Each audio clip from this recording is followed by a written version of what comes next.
اعوذ باللہ من الشیطان الرجیم، بسم اللہ الرحمن الرحیم۔ آج ہم آپ کو ایک ایسا عمل، ایسا وظیفہ بتا رہے ہیں کہ جس کے ذریعے ہر مشکل آسان ہو جائے گی۔ آپ وظیفے کر کر کے تھک چکے ہیں تو اس وظیفے کو بھی کریں۔ 400 مرتبہ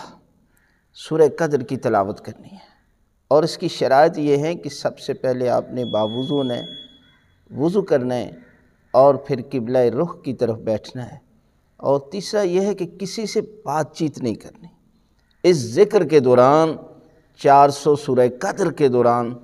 کسی قسم کی کلام نہیں کرنی، قبلہ رخ سے منعرف نہیں ہونا، قبلہ رخ کی طرف ہی رہ کر جو ہے وہ ذکر کرنا ہے۔ 400 مرتبہ سورہ قدر کی تلاوت کریں اور 200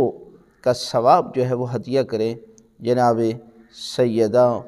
حضرت خدیجۃ الکبریٰ صلوات اللہ سلام اللہ علیہا کی بارگاہ میں، اور 200 سورہ قدر کا ثواب جو ہے وہ ہدیہ کریں حضرت امام زمانہ علیہ السلام کی والدہ محترمہ حضرت نرجس خاتون کی بارگاہ میں جو ہے وہ ہدیہ کریں، اور اس کے بعد دعا مانگیں تو پروردگار آپ کی ہر مشکل کو، ہر پریشانی کو جو ہے وہ حل کر دے گا۔ ان دو عظیم ہستیوں کے صدقے میں،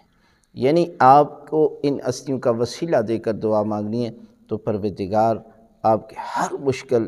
مسئلے کو جو ہے وہ حل کر دے گا۔